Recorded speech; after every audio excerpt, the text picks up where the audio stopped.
Un poco para no dejar pasar el mes de la Biblia y que lo recordamos fuertemente en el Café Bíblico. Y justamente con el tema general que estamos viendo este año, que es interpretaciones, paradigmas de interpretación bíblica, pensé hacer algo sencillo, algo bien comunitario, bien íntimo, eh, y justamente esta invitación de que elijan el pasaje bíblico que les guste, que sea favorito de ustedes, compartirlo, traerlo acá como, como una Biblia a la canasta, para no solamente para compartirlo, sino para hacer hermenéutica entre nosotros desde nuestros paradigmas personales, porque sí hemos estado viendo desde Santo Tomás, desde Santa Paula de Roma, no, perdón, de Roma no, sí, era de Roma. Em, También desde Lutero, las beguinas, pero bueno, también más allá de todos esos eruditos o personas importantes para nuestra iglesia, nuestra comunidad cristiana, también es importante las interpretaciones y los paradigmas que nosotros tenemos, ¿no? Vamos a seguir después aprendiendo más. Pero bueno, nosotros obviamente tenemos una vida y tenemos un paradigma de vida. Más allá del cristiano, tenemos una profesión, somos hijos, hermanos, padres, abuelos, amigos. Entonces, ¿cómo interpretamos la Biblia desde eso que somos, ¿no? Entonces, mi idea era esa, justamente. Ahora el que quiera comenzar, comparte la cita bíblica que tiene. Obviamente, sí, sabemos que hay como una especie de interpretación común, eh, como que es algo que siempre en las homilías se escucha o se lee en los comentarios bíblicos diarios. eh, pero bueno, también dejar abierto a esto, ¿no? A que si la cita bíblica dice otra cosa a uno mismo y también si a los otros les dice o lo enfocan desde otra manera. Eh, Me pareció hacerlo más así íntimo entre nosotros. Así que bueno, si alguien quiere comenzar, con mucho gusto tiene la palabra. Y bueno, y también eso, ¿no?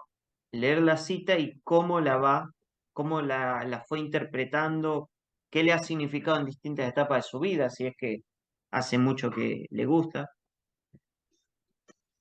¿Se entiende? ¿Me explico en la consigna? Ujú. Bien. Sí.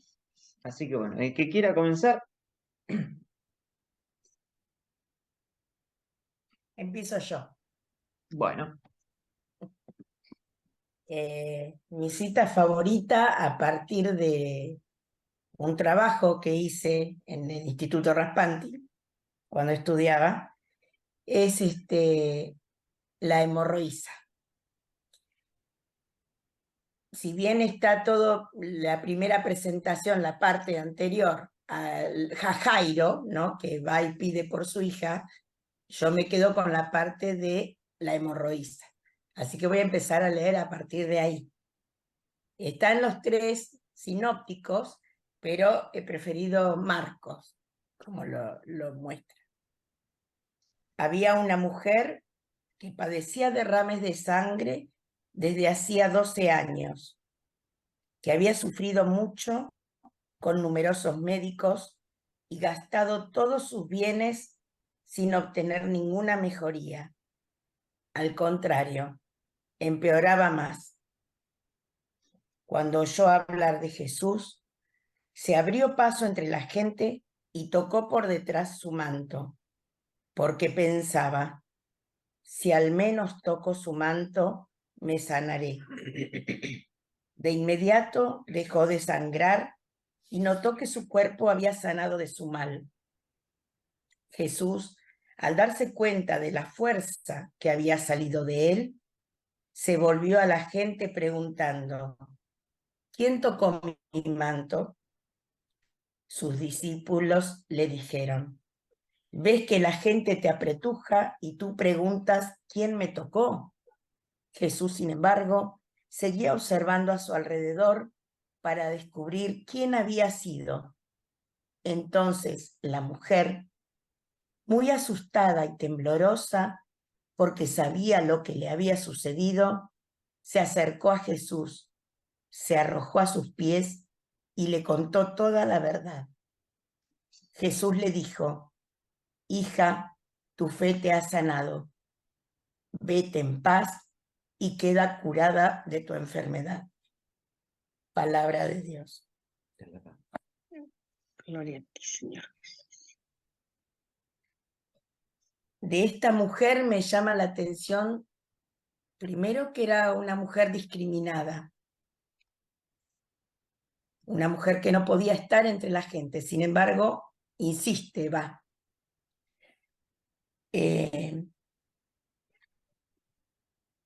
Y pienso tantas personas que están buscando en sus vidas algo.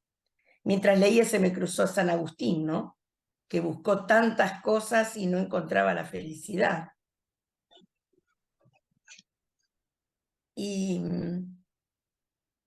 se metió entre la gente, no pensó qué podían decir los demás de ella, y marqué recién, mientras lo leía antes de conectarnos: si al menos toco su manto me sanaré. Ella tenía la certeza de que se iba a curar con solo tocarlo, con solo tocar el manto, los flequitos del poncho de Jesús.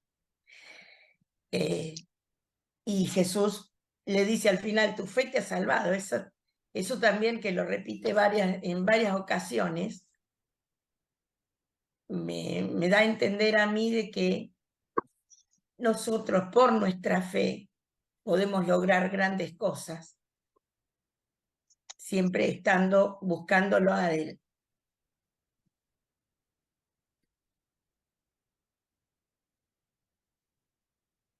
Nada más. Juanchi, no me yo digo algo así, pero... Gracias. Gracias. Muchas gracias, muchas gracias.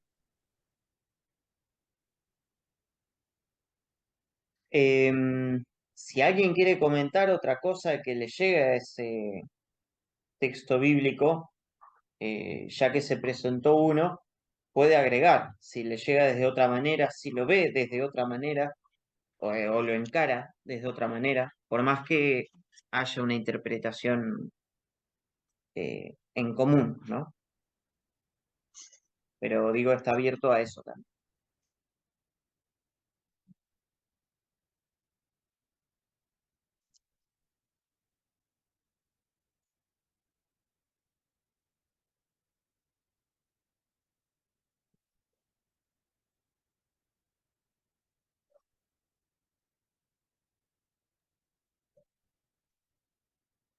Yo agradezco tu comentario y el texto que nos ofreces. Para mí también es un texto muy decidor, ¿no? Muy decidor. La selección que haces entre el pedido de Jairo y después Jesús sigue su camino a la casa de Jairo, ¿no? Pero ese extracto en Marcos que lo cuenta con tanto detalle, ¿no? Porque otros lo cuentan más simple, más sencillo. Marcos se entretiene en detalles que son maravillosos, ¿no? A mí me lleva a esto, ¿no? Hay muchas cosas, tiene muchas puntas y la verdad que no tiene sentido hacer mil comentarios, pero hoy, cuando vos te escuchaba y hablabas de la mujer y de la fe de esta mujer, que es la que finalmente, según Jesús mismo, ¿no? Es la fe, su fe, la que la sana, ¿no? No solo la fuerza mágica de tocar el manto, sino la fe que ella pone en ese gesto, que es maravilloso. La fe la lleva a transgredir las normas religiosas. Una fe que llega hasta eso, ¿no? Qué atrevimiento. Pues estaba prohibido, era un escándalo que una impura tocara a cualquiera, digamos, ¿no? Pero sin embargo, la fe es más fuerte que la norma, digamos, ¿no? Y bueno, y además su deseo de vivir, por supuesto, su deseo de sanar, ¿no? Más fuerte que cualquier otra cosa. Y esto me parece que es maravilloso, maravilloso, como ejemplo para nosotros también, ¿no? La fe tiene que ser capaz de ser un tsunami en nuestras vidas y en la historia, ¿no? Y no una cosa que está amordazada por la ortodoxia, por el derecho canónico o por algún dicasterio de Roma, ¿no? Me parece que es una fe que se hace vida de verdad, ¿no? Así que gracias, te agradezco de verdad porque es un hermoso texto.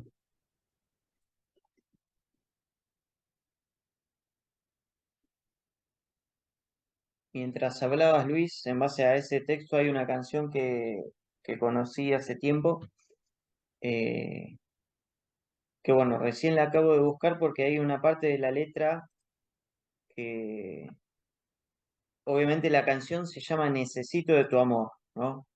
De esta mujer hablando así, ¿no? Necesito de tu amor. Eh, También uno, ¿no? Poniéndose a reflexionar eh, y poder ponerse en ese lugar o reconocer que estamos necesitados de amor. Y en una de las últimas estrofas dice, porque creo que vos sos nuestra fuente escondida y alcanzarte es alcanzar como el centro de la vida. Toco el borde de tu alma y es un nuevo nacimiento y se está curando el centro de mi centro.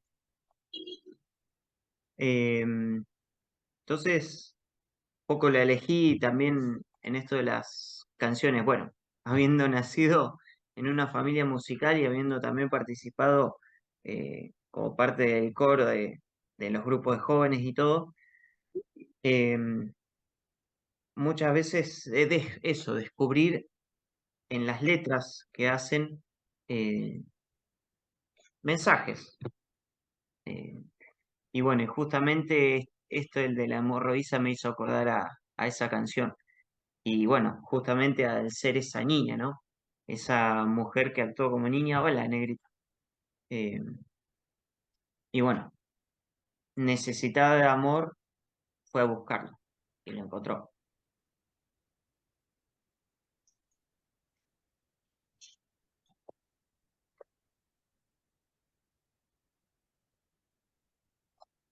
Bien. Si alguien quiere comentar algo más de ese texto bíblico, si no, pasamos a otro. Negrita, te cuento la consigna. Estamos. No, no hay drama, no hay drama. Lo que estamos haciendo es un poco de manera íntima. Cada uno cuenta el texto que eligió eh, y da su interpretación, ya que estamos hablando de paradigmas de la interpretación bíblica. Obviamente vos tenés tu paradigma para interpretar, desde lo que vos sos, desde lo que vos hacés. Entonces, compartir eso, ¿no? El paradigma que tiene cada uno a la hora de leer e interpretar un texto y cómo eso nos llega, sea en el momento de ahora, en el que fue en su momento, o desde lo que es cada uno. Así que quien quiera seguir, todo suyo. Voy yo, Sandra, ¿les parece? Bueno, Sandra. Mi cámara no se activa porque hay mucha oscuridad donde estoy, o sea, solamente puedo leer lo que tengo, pero avanzo. Hay un texto, es un salmo, ¿no? A este salmo, el Salmo 139. El Salmo 139 me acompañó toda mi vida casi, desde que yo me acuerdo. Lo leí una vez, no recuerdo en qué contexto, en la catequesis, no sé ni por qué nos los leyeron, y en mí caló muy hondo, ¿no? Después voy a contar cómo lo pienso. Lo leo, lo comparto para que lo disfruten junto conmigo. Señor, tú me examinas y conoces. Sabes si me siento o me levanto. Tú conoces de lejos lo que pienso. Ya está caminando o en la cama, ya esté caminando o en la cama, me escudriñas. Eres testigo de todos mis pasos. Aún no está en mi lengua la palabra cuando ya tú, Señor, la conoces entera. Me aprietas por detrás y por delante y colocas tu mano sobre mí. Me supera ese prodigio de saber, son alturas que no puedo alcanzar. ¿A dónde iré lejos de tu espíritu? ¿A dónde huiré lejos de tu rostro? Si escalo los cielos, tú allí estás. Si me acuesto entre los muertos, allí también estás. Si le pido a las alas de la aurora para irme a la otra orilla del mar, también allí tu mano me conduce y me tiene tomado tu derecha. Si digo entonces que me oculten al menos las tinieblas y la luz se haga noche sobre mí, mas para ti ni son oscuras las tinieblas, la noche es luminosa como el día. Pues eres tú quien formó mis riñones, quien me tejió en el seno de mi madre. Te doy gracias por tantas maravillas. Admirables son tus obras, y mi alma bien lo sabe. Mis huesos no te estaban ocultos cuando yo era formado en el secreto o bordado en lo profundo de la tierra. Tus ojos veían todos mis días, todos ya estaban escritos en tu libro y contados antes que existiera uno de ellos. Tus pensamientos, Dios, cuánto me superan, qué impresionante es tu conjunto. Por memorizarlos son más que las arenas, nunca terminaré de estar contigo. Ojalá, oh Dios, mataras al malvado y se alejaran de mí los sanguinarios. Arman maquilaciones en tu contra y no toman en cuenta tus aclaraciones. Señor, no debo odiar a los que te odian y estar hostigando a los que te atacan. Con un odio perfecto yo los odio, y por mí también son enemigos. Examíname, oh Dios, mira mi corazón, ponme a prueba y conoce mi inquietud. Fíjate si es que voy por el mal camino y condúceme por la antigua senda. Ya yo lo leo nomás y ya me provoca llanto, no sé, siempre pasó esto. Esa primera vez que nos encontramos este texto y yo, fue amor a primera vista, ¿no? ¿Por qué impactó este texto en mí? Porque estando en la catequesis entre los 10, 11 años, calculo yo que era, la imagen del Dios que yo tenía y que me la iban transmitiendo era esa famosa, ¿no? Del ojo que lo ve todo, que está arriba en el cielo. Y claro, entonces cuando yo en esta edad descubro esta maravilla, ¿no? Esta poesía tan grandiosa, me enamora saber que es el Dios al que yo tanto amo, está conmigo prácticamente ahí, codo a codo. Ese primer descubrimiento de niña, ¿no? Ahí quedó, ahí siguió nuestro amor. Con los años, y uno va conociendo más, y va leyendo, y va estudiando, ¿no? El texto cada vez ahondaba más, fue pasando por diferentes cosas, y uno se hizo madre, y parte del texto también habla de cómo, ¿no? Ese nacimiento. Entonces, no sé por qué, porque hasta hoy día todavía tiene una magia que escucho cosas y la estoy leyendo en una versión en el teléfono porque para hacerlo un poco más grande, no la puedo leer en mi Biblia, que es muy chico en la oscuridad donde estoy, entonces busqué una versión y la estoy ampliando. Y al cambiarla de versión descubro palabras que impactan de otra manera también, ¿no? Así que esto es un poco, no puedo quizás decir todo lo que impacta en mí, pero hay tantos textos y este me acompaña siempre y todas las veces me conmueve hasta las fibras. Eh, Me lo sé de memoria prácticamente, tú me abrazas por delante y por detrás, a mí esa frase realmente me cobija siempre. Cuando muere mi papá, esa frase fue la que resonó siempre. Yo la rezaba mientras estábamos llevando a mi papá, ¿no? Así que, qué sé yo, no sé. Hay ahí un cariño muy grande. Y vuelvo a repetir, me emociona, me hace caminar por muchos lugares. Puede ser que, el, que este texto tenga un montón de explicaciones, pero este es mío, es mi texto, yo lo tomo como propio, es mi vida entera, entonces esta es la interpretación que yo le doy.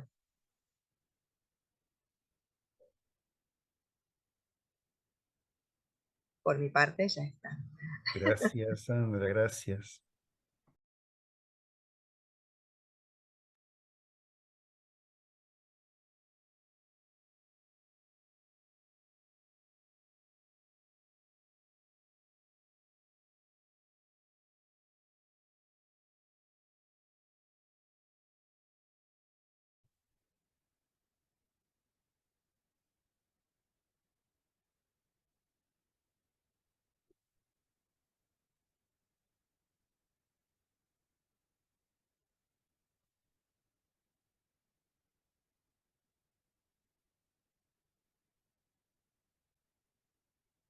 ¿Sigo? Hago un pequeño eco ¿Alguien? para Bueno. Sandrita. Agradezco el salmo. Los salmos a mí siempre me han dicho mucho. El monasterio de los Toldos, donde se reza básicamente con los salmos, es un lugar sagrado para mí. Siempre me han inspirado muchísimas cosas. Este salmo particularmente me parece maravilloso. Sí reconozco que tengo con los años especialmente, ha ido creciendo en mí una sensibilidad o una mirada, si querés, en la línea de lo que también nos sugiere Juanchi, de dónde leemos, ¿no? ¿Cuál es nuestro paradigma interpretativo? Y un ejercicio que casi me siento obligado cada vez que rezo un salmo ahora, y a veces eso hace que me retraiga un poco de los salmos, es ver si el salmo es evangélico o no. Si el salmo necesita ser bautizado o no. Si es precristiano. Si es precristiano. Lo cual no quiere decir que no sea palabra de Dios, etc. Y este salmo, yo le sacaría 3 versículos. Desde el 22, perdón, desde el 19 hasta el 22 inclusive. El 19 dice, ojalá Dios mataras al malvado. Y el 22 dice, los odio con odio implacable. Eso no es evangelio. Eso no es mensaje del Nuevo Testamento. Y eso me cuesta rezar a mí. Eso me cuesta rezar. Entonces, en esta maravilla de este salmo, ¿no? También como que eso, ¿no? Uno va descubriendo qué hondura tiene el salmista cuando describe este misterio de Dios maravilloso que, como vos decías muy bien, Sandra, está en nuestras entrañas, o riñones, porque leíste la versión riñones. Y cómo también se mezcla, ¿no? Se mezcla ahí la necesidad todavía aún de este salmo de ser evangelizado, como yo sigo necesitando a mi edad ser evangelizado. Y no puedo decir que todo mi corazón está evangelizado, ni mucho menos. Muchas gracias por tu comentario y por ofrecernos un salmo tan bonito. Y gracias a vos, Luis, porque la verdad que esto también hoy me lo llevo en el corazón y bueno, tratar de asimilar también esa idea.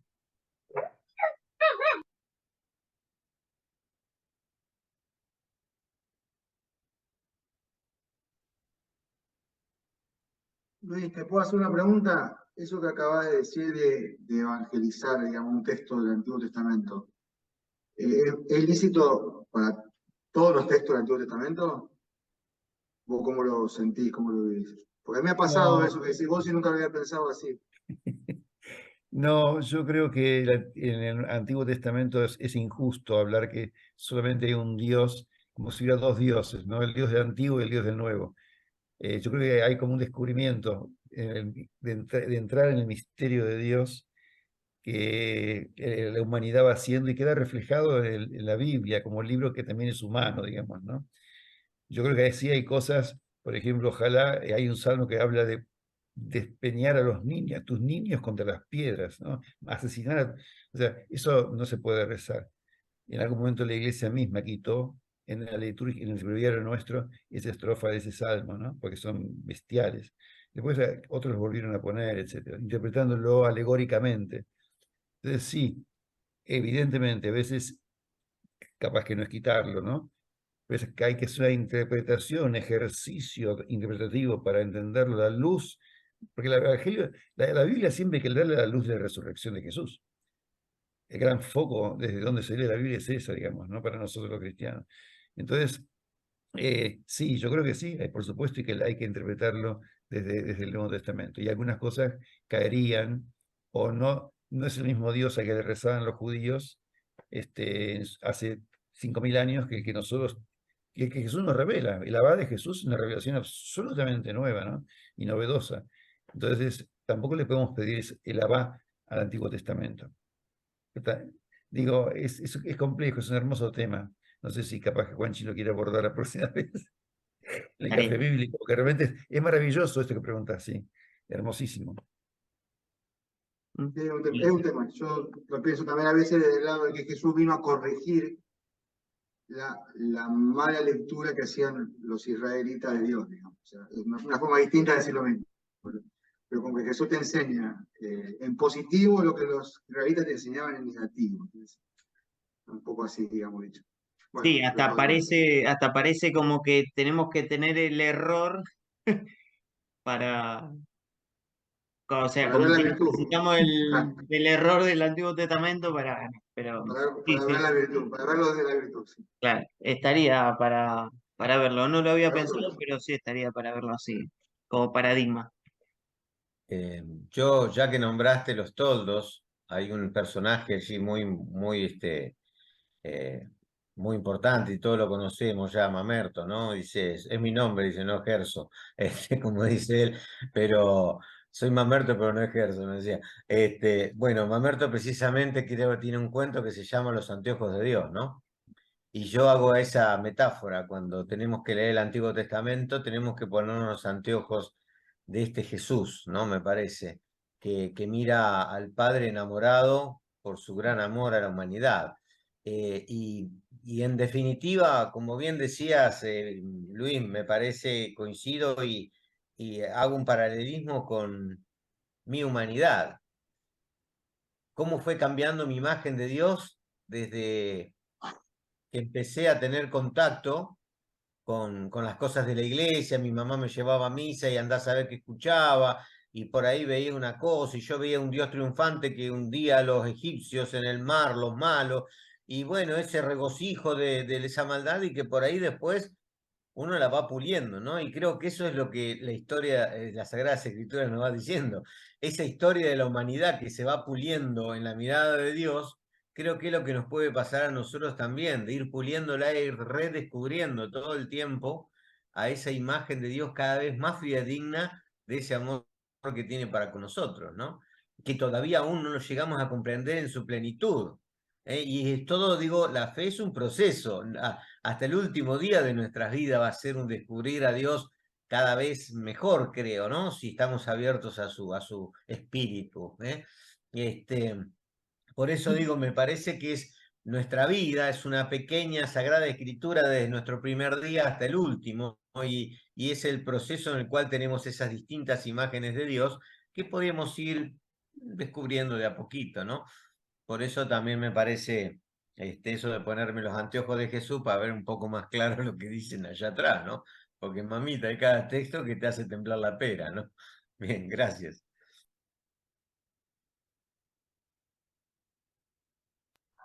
Y agrego algo más que me parece también, Héctor, con lo que decís, eh, con la suma dulzura, con la suma delicadeza, con aquellos que todavía no lo pueden ver como por suerte lo vemos nosotros, ¿no? Que por gracia de Dios podemos tener esta mirada así o poder entender estos anteojos, porque uno convive a diario, ¿no es cierto?, por diferentes lugares donde, bueno, todavía no se puede ver de esta manera, y es palabra de Dios, y es palabra de Dios, y no se piensa en nada y tal, ¿no? Y entonces ahí ejercitar la paciencia, la dulzura, el amor, como para poder entender esto, ¿no? Y hacerle entender al otro, o esperar sus tiempos.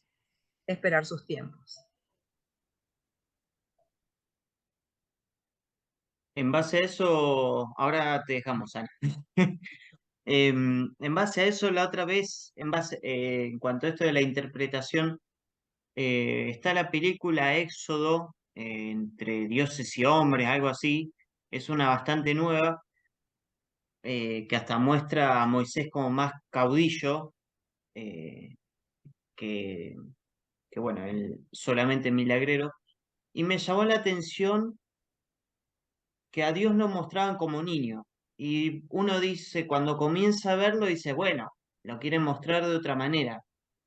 Pero me hacía acordar mucho a esto al Dios del Antiguo Testamento, y en un momento hasta parecía el Dios caprichoso, porque dice, yo quiero que se inclinen ante mí. Y vos decís, ah, por eso es niño. Era muy renegado. incluso, bueno, discutiendo con Moisés en muchas ocasiones, y en ningún momento se mostró a Dios como otra figura que no sea la de un niño. Pero esa imagen fue impactante, y porque también lo había visto una vez con los mitos griegos, que a los dioses en la antigua Grecia también los personificaban como niños. ¿Por qué? Porque eran caprichosos, emocionales, se dejaban llevar por todo y no eran racionales. Entonces, ver esa imagen de Dios niño caprichoso, de que quiere que los egipcios se arrodillen ante mí, uh, bueno, pero son interpretaciones, ¿no? Linda película, recomendada. Ahora sí, Ana, todo tuyo. Bueno, a mí el salmo que me gusta y me emociona cada vez que lo leo, lo escucho, es el 23, que es el salmo del buen pastor. Y es: el Señor es mi pastor, nada me puede faltar. Él me hace descansar en verdes praderas, me conduce a las aguas tranquilas y repara mis fuerzas. Me guía por el recto sendero, por amor de su nombre. Aunque cruce por oscuras quebradas, no temeré ningún mal, porque tú estás conmigo. Tu vara y tu bastón me infunden confianza. Tú preparas ante mí una mesa frente a mis enemigos. Unges con óleo mi cabeza y mi copa rebolsa. Tu bondad y tu gracia me acompañan a lo largo de mi vida, y habitaré en la casa del Señor por muy largo tiempo. La verdad que este es me sucedió algo muy emocionante, porque hace muchos años yo iba a una cirugía muy importante y no podía dormir, estaba muy nerviosa y dije, bueno, abro la Biblia a ver qué me dice el Señor. Y me tocó este salmo. Así que, bueno, les puedo decir que lloré, me dijo de todo, me tranquilicé, dormí bien. Y, y la verdad que, bueno, la vida de uno es larga y pasa por muchas situaciones donde realmente leo el salmo y me calma, me da confianza, me regocijo en Jesús y realmente me emociona. Si bien el salmista habla de sus enemigos, ¿no? En este caso, a mí me hace más pensar en las situaciones bravas o difíciles que uno pasa en la vida. Así que, bueno, me sigue emocionando como me emocioné ahora cuando lo leí.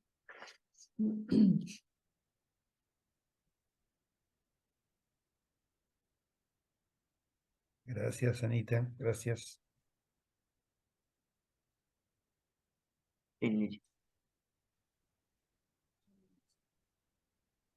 No se escucha.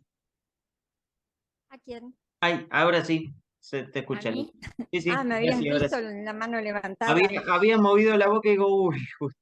Pero dale, se escucha. Sí, a ver si dígalo con mímica, casi. Bueno, coincido con las dos que eligieron semejantes salmos, porque son habituales.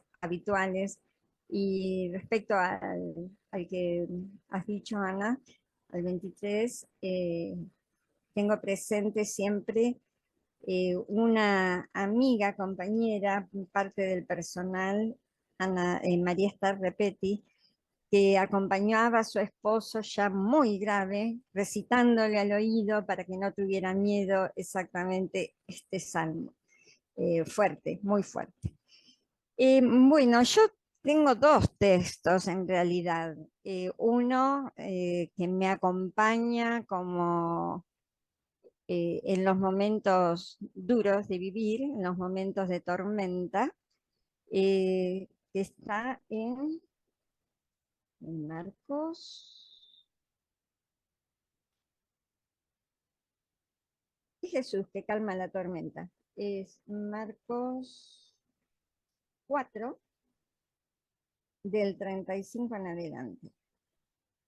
Y el otro es el Magnificat, del canto de María. No sé si puedo compartir los dos o hacer un comentario chiquitito de cada cual. ¿Puede ser? Leería Marcos entonces. Al anochecer de aquel mismo día, Jesús dijo a sus discípulos: vamos al otro lado del lago.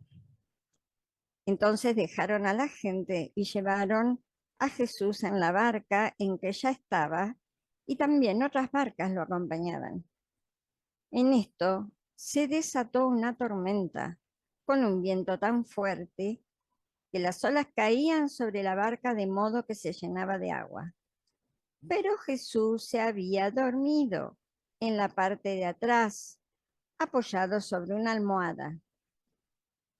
Lo despertaron y le dijeron: Maestro, ¿no te importa que nos estemos hundiendo? Jesús se levantó y dio una orden al viento y dijo al mar: silencio, quédate quieto. El viento se calmó y todo quedó completamente tranquilo. Después dijo Jesús a los discípulos: ¿por qué están asustados? ¿Todavía no tienen fe? Hasta ahí. Después está la reacción de los discípulos de quién es este que hasta el viento y el mar le obedecen, ¿no? El último versículo. Esto me acompaña vivencialmente, digamos, ¿no? Cuando vivo las tormentas, que son bastante frecuentes últimamente, lo que hago es sentir que el Señor no está durmiendo, duerme, pero está activo al mismo tiempo, ¿no?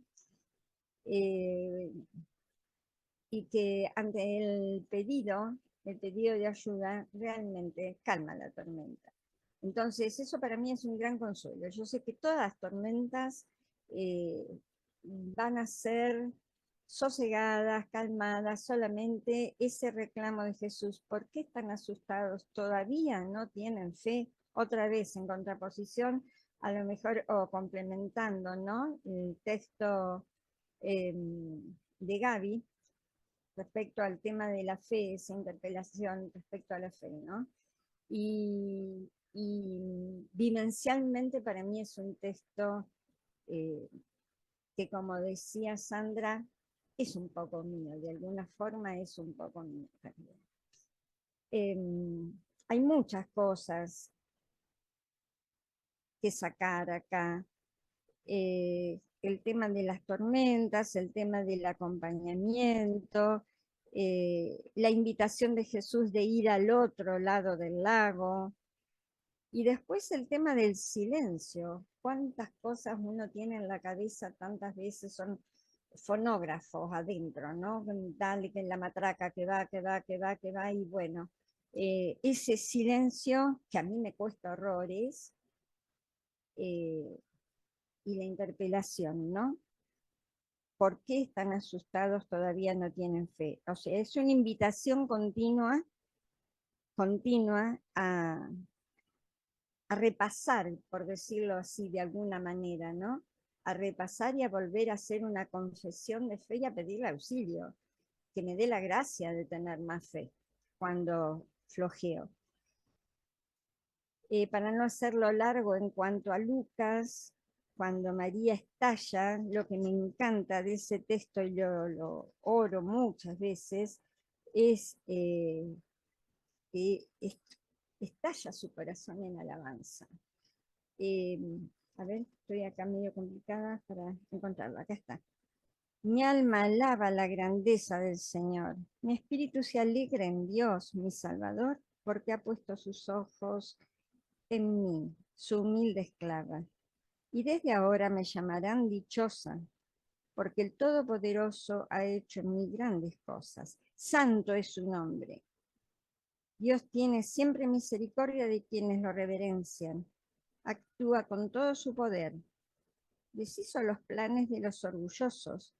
Derribó a los reyes de su trono y puso en alto a los humildes. Llenó de bienes a los hambrientos y despidió a los ricos con las manos vacías. Ayudó al pueblo de Israel, su siervo, y no se olvidó de tratarlo con misericordia. Así lo había prometido a nuestros antepasados, a Abraham y a sus futuros descendientes. Este canto a mí me llena y me dice continuamente, me pone cerquita del corazón de María, cerquita del misterio, ¿no? Y me encanta recitarlo con frecuencia. Tiene montones de condimentos, todos los condimentos. Lo que le pasa a ella llena del Espíritu Santo en su corazón para poder proclamar la grandeza del Señor, pero al mismo tiempo el sentirse parte de todos siglos de fe de ese pueblo al que pertenece, de la comunidad. Así que, por otra parte, también me hace pensar en estos versículos, cuando habla de los planes de los orgullosos, de los humildes, los hambrientos, despidió a los ricos con las manos vacías. O sea, me hace pensar mucho desde varios lugares, no desde lo material precisamente, sino muchas veces de la tentación que uno puede tener con los conocimientos que se van adquiriendo, ¿no? También. Así que bueno, esto, digamos que toda la palabra es una belleza, pero bueno, a la hora de tener que compartir en este ratito, esto es lo que quería compartirles. Dicho en cortito, ¿eh? Gracias. Lili, gracias. Gracias. Yo quiero acotar algo en cuanto al primer texto. Perdón, Carmen. Pensaba, ¿no? ¿Cuántas veces los discípulos que lo conocían tanto a Jesús no tienen fe? Sin embargo, el resto del pueblo, como la hemorroísta o como tantos otros, se acercan a pedirle a Jesús con la fe que ellos tienen. Y pensaba también cuánta gente por ahí que concurre a misa por solo el cumplimiento y quizá la fe esté más afuera que dentro de la iglesia hoy en día. Eso quería decir. Yo pensaba con motivo del Cristo de la fiesta reciente en Salta, por ejemplo. Me pregunté muchas cosas con respecto a la reciente fiesta de Cristo de los Milagros en Salta, ver a esa gente, la piedad popular, digo, ¿cómo será? ¿Qué hay en su corazón? ¿Cómo discurrirán? Porque no, esto que hacemos nosotros seguramente no lo están pudiendo hacer, pero sin embargo, esos kilómetros y kilómetros y kilómetros y la devoción infaltables, me lo preguntaba, para mí fue realmente una emoción enorme verlo y bueno, y un cachetazo también, ¿no? Un cachetazo respecto a esto que acabas de decir, Gaby.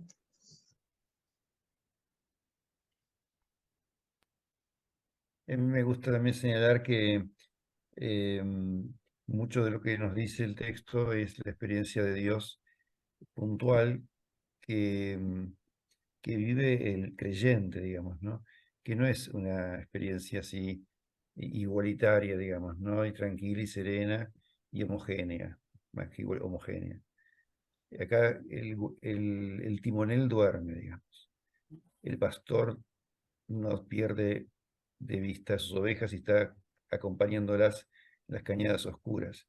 O el Salmo 139, aunque te vayas al fondo del mar y te acuestes entre los muertos, te está mirando y está atento, ¿no? Sí, una imagen de un Dios dormido en un caso, ausente, que parece ausente y parece no importarle tu suerte. En otro caso, un Dios presentísimo, ¿se das cuenta? Que está permanentemente y te cuida, te protege, te envuelve por atrás y por delante. ¿Cuál es el Dios? ¿Es el mismo o son...? Bueno, ahí yo creo que es la maravilla de la experiencia del creyente, ¿no? Que pasamos por momentos de la vida en los cuales sentimos que Dios se durmió, no me escucha, y otros momentos sentimos que Dios te abraza y te lleva en andas, digamos, ¿no? Y esto para mí es maravilloso, digamos, no me genera ninguna contradicción interna, pero está bueno verlo, visualizarlo y saberlo, ¿no? Que no siempre es de una misma manera la experiencia de Dios que uno va teniendo, ¿no? Esto, digo, por señalar alguna cosa. Y después la otra cosa del texto de Lili que me gustaría decir, ¿no? Porque también quizá por el momento que yo vivo, incluso o viví con la salud, ¿no? El texto comienza: crucemos a la otra orilla. Que en el fondo, en otros evangelios, Jesús los obliga a ir a la otra orilla, los obliga a embarcarse solos además, ¿no? Pero hay un cruce de orilla, digamos, ¿no? Y yo digo, ¿cuántas veces en la vida, por razones personales o razones que se nos imponen, estamos obligados a cruzar de orilla, a dejar la orilla segura, la orilla donde nos sentimos cómodos, la orilla donde no hay tanto peligro, sentimos al menos que no hay tanto peligro? Y sin embargo, que los hijos se te vayan del nido te obliga a cruzar a otra orilla. Jubilarte es cruzar a otra orilla. Hay momentos de la vida en que tenés que cruzar a otra orilla. No podés seguir haciendo lo mismo, tenés que hacer un cambio, que es como un nuevo nacimiento, de alguna manera, a otra cosa distinta y no conocida muchas veces, ¿no? Y ese paso, ese tránsito de una orilla a la otra, siempre es como un parto. Es decir, siempre es doloroso, siempre es incierto. Y esto me parece que también es como muy importante, ¿no? Tener la capacidad, ¿no?, de soltar lo conocido y sentir esa invitación interior, confiando en la fe, en la presencia de Dios, en vivir otra cosa, ¿no? Vivir otra aventura y pasar a otra etapa de la vida, por ejemplo, ¿no? En la cual hay cosas que van a ser mejores, otras no van a estar más. Bueno, esa frase a mí de cruzar a la otra orilla me resulta muy significativa hoy también a mí. Gracias. Gracias a vos.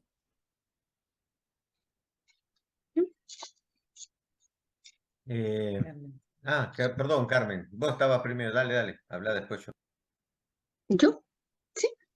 Mira, a mí hay un texto que me identifica, la verdad, que está en Lucas 10, que es la visita de Jesús a Marta y María. La comparto. Mientras iban caminando, Jesús entró en un pueblo y una mujer llamada Marta lo recibió en su casa. Tenía Marta una hermana llamada María, que sentada a los pies del Señor escuchaba su palabra. Marta, en cambio, estaba atareada con todo el servicio de la casa, así que se acercó a Jesús y le dijo: Señor, ¿no te importa que mi hermana me deje sola para servir? Dile que me ayude. Pero el Señor le contestó: Marta, Marta, andas inquieta y preocupada por muchas cosas, cuando en realidad una sola cosa es necesaria. María ha elegido la mejor parte y nadie se la quitará. A mí por mucho tiempo esto me identifica. Cuando recibo comunidad o personas en mi casa, no es que no las atienda, no, me preocupo de que haya todo, pero lo más importante para mí es esto. Yo soy viuda hace 25 años. Mi marido, cuando estaba, él creía que se moría, y la verdad es que nadie pensaba, tenía 52 años, muy joven. Y le decía yo, y como él decía, me voy a morir, yo le decía, preocúpate de tus papás, espérate, le decía, porque él tenía como una ansia de partir, sin tener una enfermedad catastrófica, ni mucho menos. Y le decía yo, preocúpate de tus papás, que ellos van a quedar con una pena inmensa y nosotros también, yo y mis 2 hijos. Me decía, no te preocupes, tú eres tan feliz con tu Biblia. Y los 2 hijos son unos leones que te van a ti a proteger. Digo esto porque era tanta mi necesidad de leer la Biblia sin tener interpretaciones tal vez válidas, ni mucho menos. Habían tiempos en que yo no tenía la Biblia, la conseguía con una vecina, pero el esposo de esa vecina era muy egoísta y un día se enojó mucho, dijo, aquí no se presta nada. La verdad es que me sentí mal. Bueno, pero ya después tuve mi Biblia, no era ese problema. Esto me identifica porque para mí es muy, muy importante la palabra del Señor, habiendo tantas cosas. Y si todo el mundo se dedicara solo a la piedad, la oración, la liturgia, ¿qué pasaría en nuestro mundo? ¿Quién cocinaría? ¿Quién limpiaría la casa? ¿Quién se preocuparía de la salud, de la educación, de las siembras? ¿Verdad? Bueno, en este texto Jesús no desautorizó a Marta, solo le recordó que en medio de tantos afanes no olvidara de buscar lo único y necesario y esencial, y es todo esto. Eso sería mi comentario. Yo no soy de hablar mucho, como ustedes me pueden conocer, así que ese sería. Gracias. Muchas gracias, Carmen. Gracias, Carmencita, gracias. Yo quería retomar un poquito lo que venía de antes, ¿sí? De lo que un poco hablaba Luis, el tema de cruzar a la otra orilla, del jubilarse, de cambiar de... Bueno, y yo pensé en esta circunstancia hace un mes atrás, por cuestiones muy positivas, gracias a Dios, tuve un progreso laboral que venía rezándolo hace muchísimo y a veces rezándolo con lágrimas en los ojos, rezando el Salmo 13, ¿hasta cuándo, Señor? ¿Hasta cuándo? ¿No? Y digamos que el jubileo no llegaba, y el jubileo se extendió más de 7 años y se extendió 10 años. Y 10 años de lamento, tristeza, dificultades, remar en dulce de leche repostero para hacer algo bien cercano, golpear puertas y se mantenían cerradas, aridez, falta de verdor, pasé por oscuras quebradas y el Señor a veces no lo encontraba, ¿no? Parecía no estar.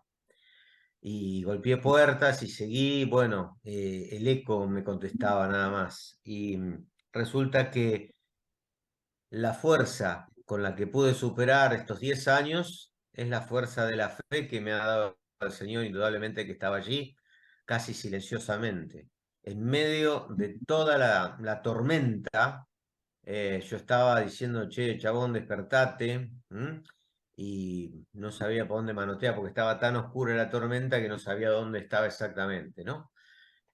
Bueno, bendito sea Dios que me escuchó y dijo, bueno, basta, acá llegó el jubileo, ¿no?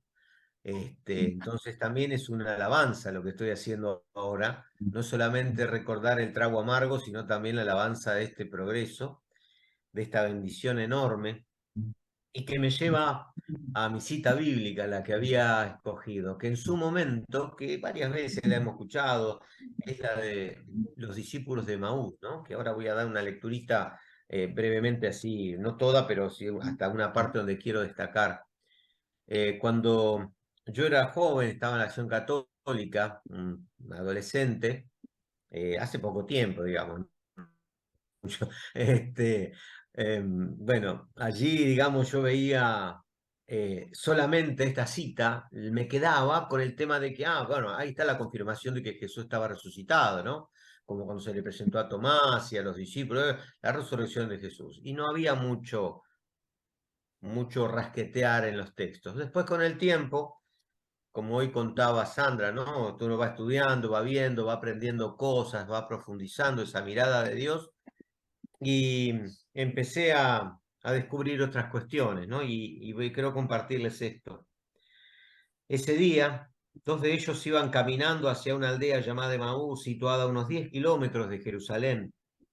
Iban conversando sobre todo lo que había sucedido. Mientras hablaban, discutían, Jesús se acercó y se puso a caminar con ellos. Pero algo en sus ojos impedía que lo reconocieran.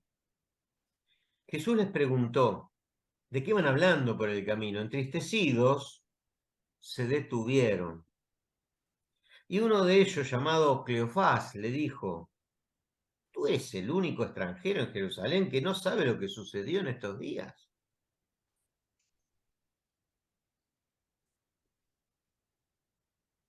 Él les dijo, ¿qué sucedió? Le respondieron, lo de Jesús de Nazaret, que fue un profeta poderoso en hechos y palabras delante de Dios y de todo el pueblo. Los sumos sacerdotes y nuestras autoridades lo entregaron para que fuera condenado a muerte y lo crucificaron. Nosotros esperábamos que él liberara a Israel, pero ya van 3 días que sucedió todo esto. Es cierto que algunas mujeres de nuestro grupo nos han desconcertado porque fueron temprano al sepulcro, no encontraron el cuerpo de Jesús y volvieron asegurando de que habían tenido visiones de ángeles que les dijeron que él vive. Algunos de los que están con nosotros fueron al sepulcro y encontraron todo como habían dicho las mujeres, pero a él no lo vieron. Entonces Jesús les dijo, qué torpes son para entender, cómo les cuesta creer todo lo que anunciaron los profetas. ¿Acaso el Mesías no debía padecer todo esto para entrar en su gloria? Y comenzando por Moisés y todos los profetas, les explicó todo lo que en las Escrituras se refería a él. Cuando se acercaron a la aldea a la que se dirigían, Jesús hizo un ademán como pasar de largo, pero lo retuvieron insistiéndole, quédate con nosotros, que es tarde y el día se acaba. Me atrevo a cortar acá, porque en definitiva me quiero quedar con esta partecita, ¿no? Obviamente nosotros sabemos que después ellos lo reconocen al partir el pan, pero hasta el momento estaban ciegos, no lo reconocían, no lo podían descubrir. El tema no es si Jesús se queda con nosotros o no, el tema me parece que va por otro lado y era lo que después pude empezar a bretear. ¿Es realmente a veces que lo reconocemos en las cosas de todos los días? A veces estamos enceguecidos y no lo vemos realmente cuando Él se quiere presentar, inclusive en las cosas sencillas de por ahí, en el comentario de las mujeres, en lo que vieron los discípulos, los otros, en todas esas cosas que van y vienen, que a veces Dios habla, como fue una vez, por ejemplo, con Ciro. Ciro no era un creyente en Dios Yahvé, el rey de Persia, y sin embargo Dios lo usa para llegar a su pueblo y construirle su templo, ¿no? Entonces digo, Dios muchas veces se vale de nuestros hermanos, otros que a veces están, entre comillas, más manchados, y nos hace ver a Dios allí, nos hace ver a Dios en ese dolor. Y ahí es donde yo digo, hace unos instantes estaba hablando con mi hija en casa por otro tema y toqué esta cita, ¿no? Porque está muy presente en mi vida. En estos 10 años que yo les acabo de contar mi escena triste de andar por oscuras quebradas, golpeando puertas, etc., es como que uno estaba angustiado y necesitaba expresarse, o sea, sacar la presión interna hacia afuera, hablar con gente, y a veces no encontrabas con quién expresarte, para liberar esa angustia y que el Señor pudiera ocupar ese lugar. Cuando el corazón está lleno de dolor, de tristeza, de odios tal vez por otras razones, en otros lugares, nosotros, y esto me lo planteo ahora en esta nueva función que tengo, ¿no? Como pastorcito, como un humilde pastor que el Señor me ha elegido para esta nueva función, digo, que yo no pierda esta calidad de escuchar primero, para que el otro vacíe su angustia, su dolor, su tristeza, su soledad. Y una vez liberado el corazón de esa opresión, pueda allí poner la semillita que el Señor me ilumine en ese momento, ¿sí? De lo que yo pueda dar. Porque a veces tenemos el complejo de misionar, de evangelizar, y darle duro para adelante y ya vamos con el programita hecho, y el otro le resbala porque está tan lleno de dolor, tan lleno de tristeza, no entiende el mundo, no entiende su complicación, su familia, su enfermedad, que le pasa de largo. Entonces, no perder esta oportunidad. Para mí es un permanente llamado de atención, primero como los discípulos, si lo puedo llegar a descubrir incluso en esos hermanos que parecen estar lejos del Señor, primero. Y segundo, ¿qué actitud tengo yo cuando necesito llevar ese aliento, ese evangelio nuevo, esa vida nueva hacia el otro? Si realmente lo dejo vaciarse de su tristeza, lo escucho atentamente y activamente, como dice ahora la ciencia, ¿no? A escuchar activamente al otro, mirándolo a los ojos. Esto le digo, cómo cambió mi lectura desde aquella adolescencia, que era el triunfante simplemente la resurrección, y ahora cómo representa una, como dice Fones cantando Sacerdote Jesuita a tu modo, ¿no? ¿Cuál es el modo de Jesús para evangelizar? Gracias. Gracias. Gracias, Héctor, gracias.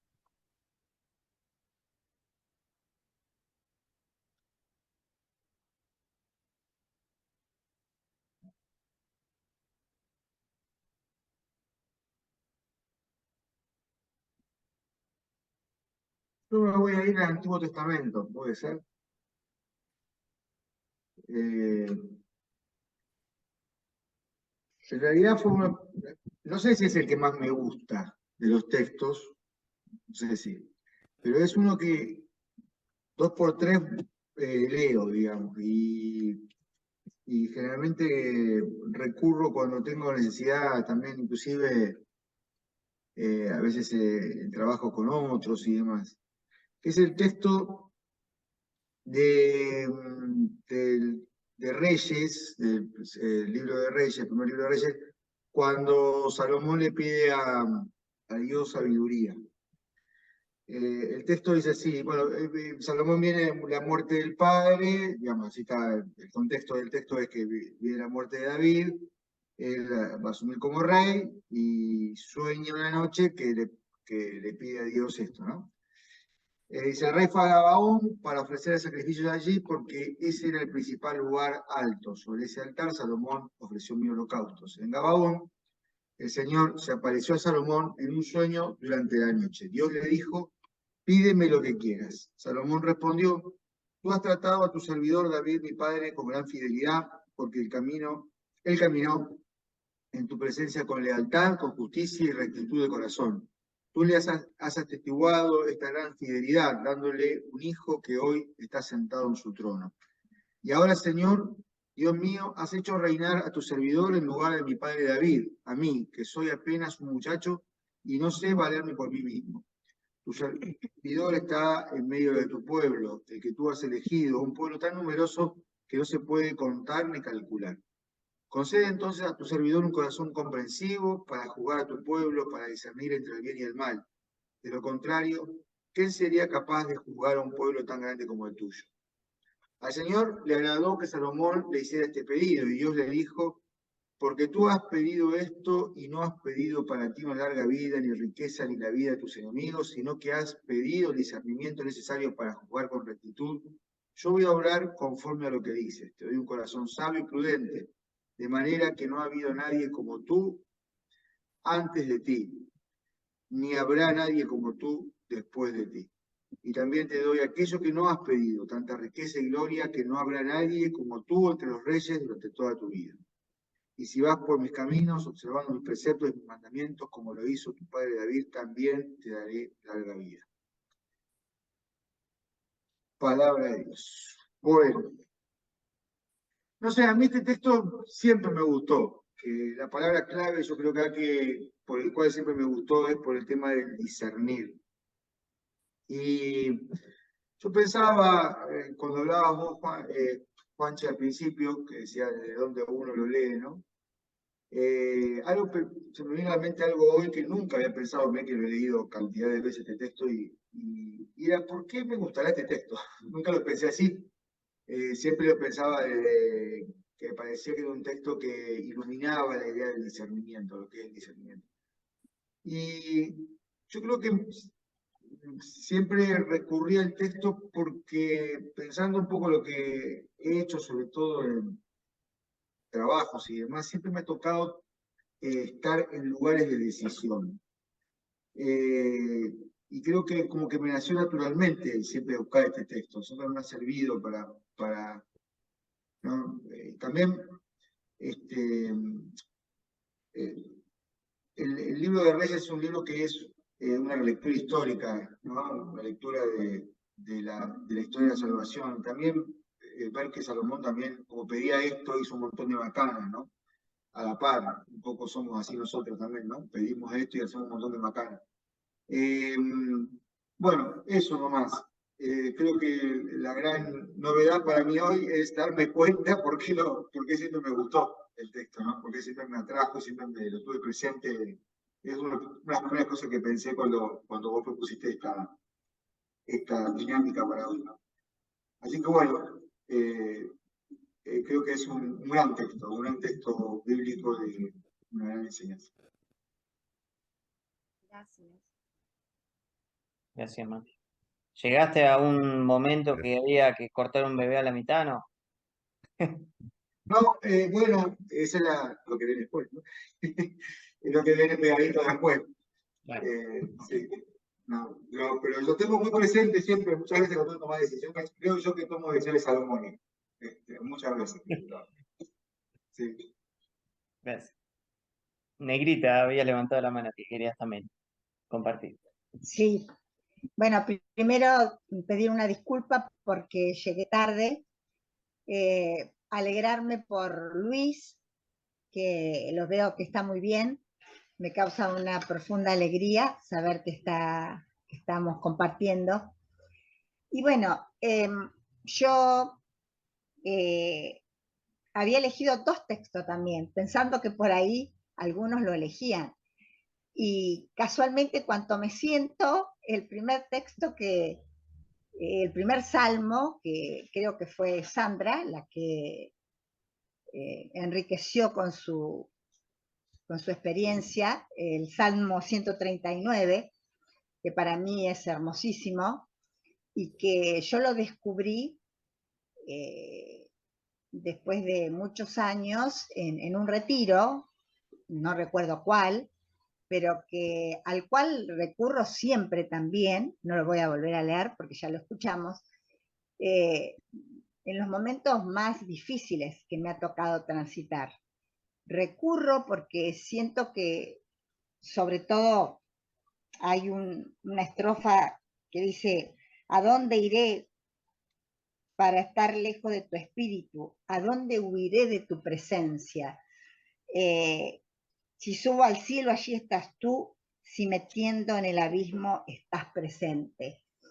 Es como que recurro cada vez que creo que toco fondo, que necesito que ese Dios que me sostiene, que me apoya, que me conduce, me da fuerza siempre, y agradezco el hecho de poder vivenciar muchas partes de esta Santa Biblia en distintos momentos y que me han ayudado a conocer y a nutrirme con estos salmos, con esta palabra de Dios, que así es como me fortalecen y también me alegra, porque bueno, el otro que había elegido era el Magnificat, que creo que es una alabanza de alegría, un sentirme cerca de la Virgen, como decía uno de las señoras que compartían, lo cual también me provoca eso, ¿no? Dar gracias y alabar a Dios por tanto recibido, ¿no? No quisiera dejar de decir de que a lo largo de estos años me ha enriquecido mucho mi vida al lado de los marianistas, que me han permitido crecer en la fe, y por otra parte también decir que bueno, que agradezco a todas estas personas con las que hoy compartí, que me enriquecieron con lo que ellos compartieron. Así que muchísimas gracias. Gracias.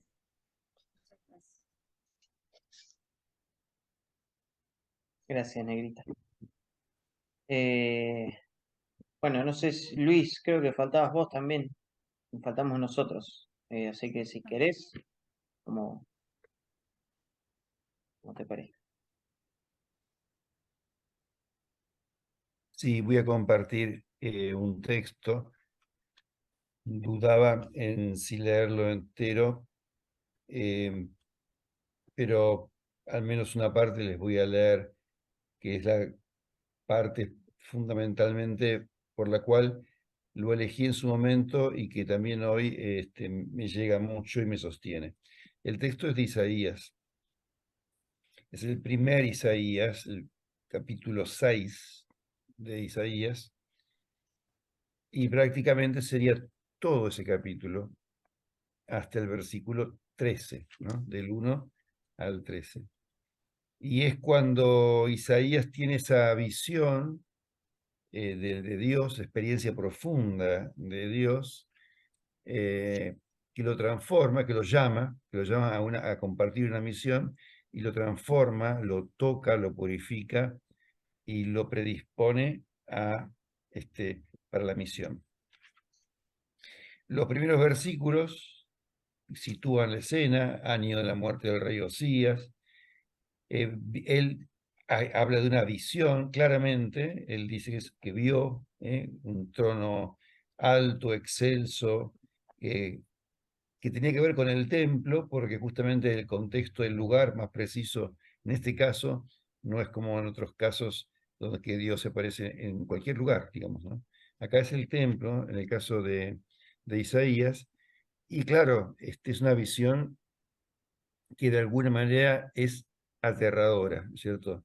Maravillosa, con las palabras que él puede, con las palabras y con las imágenes que él puede, él describe una experiencia que lo trasciende, evidentemente, en la cual entra la alabanza: santo, santo, santo es el Señor Todopoderoso, la tierra llena de su gloria, tiemblan los marcos de las puertas, como hay como un temblor, como un Pentecostés, el templo se llena de humo, y entonces él cae, ¿no? Versículo 6. Ay de mí, estoy perdido. Ay de mí, estoy perdido. Es una experiencia demasiado fuerte porque soy un hombre de labios impuros y habito en medio de gente de labios impuros, y he visto con mis ojos al Rey y Señor Todopoderoso. Bueno, los que estudian fenomenología de las religiones te dicen que la experiencia de Dios siempre tiene dos dimensiones, ¿no? Una que te atrae, te fascina, y otra dimensión que te produce miedo, te aterra, ¿no? Es un Dios tremendo y fascinante. Esa es un poco la experiencia de Dios a la vez. Él queda así encandilado con ese Dios y a la vez siente que, bueno, llegó hasta el final. Después de haber visto eso, no puede seguir viviendo. Y sin embargo, en ese momento, él experimenta, siente, ve, digamos, que es una visión, que uno de los seres de fuego que él había visto va hacia él con un carbón encendido que ha tomado del altar con unas tenazas, y con ese carbón le toca la boca. Con ese carbón le toca a él, que había dicho: tengo mis labios impuros, le toca su boca. Y siente estas palabras, ¿no? Este carbón ha tocado tus labios, tu culpa ha desaparecido, tu pecado ha quedado perdonado. O sea, tienes experiencia profunda de la reconciliación, del perdón, de la liberación de la culpa, ¿no? Que es como sacarte una mochila de encima. Bien. Y en ese momento, a partir de eso, que comienza el versículo 8, que es donde yo básicamente me quiero detener, y es el texto que usé yo en mi estampita de la primera profesión religiosa. Por eso es un texto muy decidor para mí. Y dice: entonces, recién entonces, cuando tuvo esta experiencia de sentirse purificado, en paz, liberado, puede escuchar la voz del Señor, que dice esto: ¿a quién enviaré? ¿Quién irá de nuestra parte? Ese es el mensaje. Es una pregunta incluso, ni siquiera es una orden, ¿no? Como escuchamos estos días a Mateo, y Jesús pasa y le dice, sígueme. Acá ni siquiera eso es una pregunta, es un Dios que interroga, un Dios que casi que está preguntando a sí mismo, ¿no? ¿A quién enviaré? ¿No? Y entonces, este hombre transformado por la experiencia, dice, yo respondí, aquí estoy, envíame a mí. Esto me parece alucinante, ¿no? Y es lo que para mí en mi vida me ha sostenido siempre, ¿no? En tareas difíciles, complicadas, cuando uno ve que no hay nadie más que ponga el hombro, no hace falta competir con otro para ocupar un cargo, una cosa, sino que no hay. Bueno, aquí estoy yo. Envíame a mí. Y esa actitud de disponibilidad, ¿no? Frente a lo que Dios decida hacer, además no sabe a qué. ¿Ves? Se fijan que no es que hay una misión, incluso como María, vas a hacer esto y María dice, "Ay, acá nada. ¿A dónde me enviarás? No sé dónde me envías. Simplemente envíame a mí, a donde vos quieras enviarme, a hacer lo que vos quieras que haga. No dice, bueno, primero explícame qué te hace falta, por qué querés, qué hay que hacer, a ver si puedo. No, hay una especie de rendición incondicional ante la voluntad de Dios. No se rinde él. Acá estoy, dice. Como que ya después de la experiencia que tuvo de encuentro con el Señor, siente que con esa fuerza, con esa presencia de Dios en su vida, él hará lo que haga falta. Y la verdad que lo que tiene que decir no es nada fácil. Yo en esto ya no quiero entrar porque sería otro tema, ¿no? Dice, dirigite a este pueblo y le vas a decir, por más que escuchen no van a entender, por más que miren no van a comprender, endurece el corazón de este pueblo, tapá sus oídos, cegá sus ojos, que no vean, que no oigan, que su corazón no entienda, que no se conviertan ni sean curados. Una cosa fuertísima. Es decir, ¿cómo? Esto tengo que decir, me van a matar. Bueno, y la reacción de él no es no. Dice, ¿hasta cuándo tengo que decir esto? Dice, ¿hasta cuándo? Esto es terrible. Entonces el Señor dice, hasta que queden devastadas las ciudades, despobladas, etc. Bien, y termina el capítulo diciendo, bueno, prácticamente todo va a quedar destruido. Todo va a quedar destruido. Exterminado, dice. Sin embargo, habrá un tronco que quede. Y ese tronco será semilla santa. Esto también es maravilloso, ¿no? El momento de desolación absoluta, cuando parece que la muerte imperó y no hubo, sin embargo, siempre hay como un vástago, un renuevo, un brote nuevo, ¿no? Brotes nuevos. Finalmente termina triunfando la vida, por encima de la cerrazón, la maldad, pero para que llegue ese momento, tiene que transpirar la camiseta, Isaías. Bueno, eso, básicamente compartí este texto que me detuve en comentar un poquito, pero lo fundamental, lo que yo rescato y lo que valoro y lo que repito y lo que rezo, siempre es esto, ¿no? Aquí estoy, envíame a mí.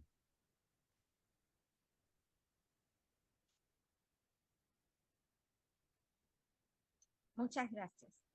Gracias, Luis. Bueno, finalmente les voy a compartir yo, voy a ser breve, un poco retomando algunas cosas. Por ejemplo, el salmo de El Señor es mi pastor, no me puede faltar.